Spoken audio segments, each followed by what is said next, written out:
Bonjour à tous, je suis Ivan Kamga, responsable des systèmes d'information du groupe ICCnet. Aujourd'hui, nous allons aborder une nouvelle thématique qui porte sur l'intelligence artificielle.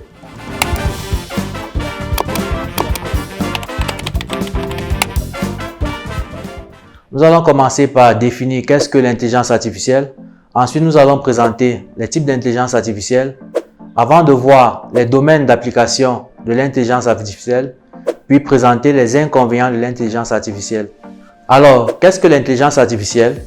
L'intelligence artificielle peut se définir comme étant la capacité des machines à effectuer des tâches qui nécessitent généralement l'intelligence humaine, comme la reconnaissance faciale, la reconnaissance vocale ou encore la traduction des langues. Nous distinguons deux principales catégories d'intelligence artificielle. L'intelligence artificielle faible ou encore intelligence artificielle étroite, dans laquelle les systèmes ne sont utilisés que pour des tâches spécifiques et bien précises. Par exemple, lorsque vous jouez aux échecs contre votre ordinateur. Et d'un autre côté, nous avons l'intelligence artificielle forte qui est beaucoup plus complexe et utilise des algorithmes beaucoup plus évolués. Par exemple, c'est le cas pour les voitures autonomes qui utilisent de nombreux capteurs et des algorithmes sophistiqués pour nous permettre de nous déplacer sur les routes de manière sécurisée.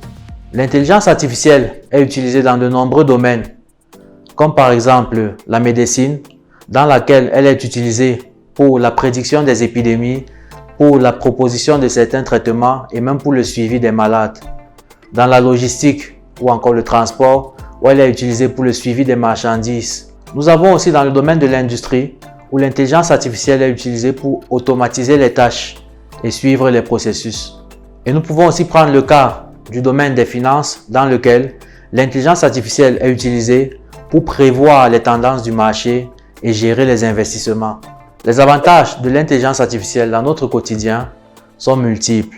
L'intelligence artificielle nous aide à traiter des volumes importants de données, à prendre des décisions et à automatiser certaines tâches quotidiennes. Malgré ces multiples avantages, l'intelligence artificielle a aussi de nombreux inconvénients, parmi lesquels nous pouvons citer la confidentialité des données, notamment due au fait qu'elle utilise et collecte de nombreuses informations personnelles. Nous pouvons aussi prendre le cas du biais algorithmique, lié au fait que les algorithmes d'intelligence artificielle peuvent faire preuve de partialité ou de discrimination dans certaines prises de décision. Nous pouvons aussi citer la perte d'emploi, liée au fait que, vu l'automatisation de certains processus dans certains secteurs, certains emplois disparaissent. Et enfin, nous pouvons prendre le cas de la dépendance technologique liée à l'utilisation des outils IA au quotidien. À Matrix Telecom, nous vous proposons une technologie SD-WAN qui utilise des techniques d'intelligence artificielle comme l'apprentissage automatique pour étudier en profondeur votre réseau dans le but d'optimiser ses performances. Nous sommes arrivés au terme de notre présentation. Nous espérons qu'elle a été enrichissante et nous vous invitons à vous abonner à la page, à laisser des commentaires, à liker et à partager la vidéo. À la prochaine!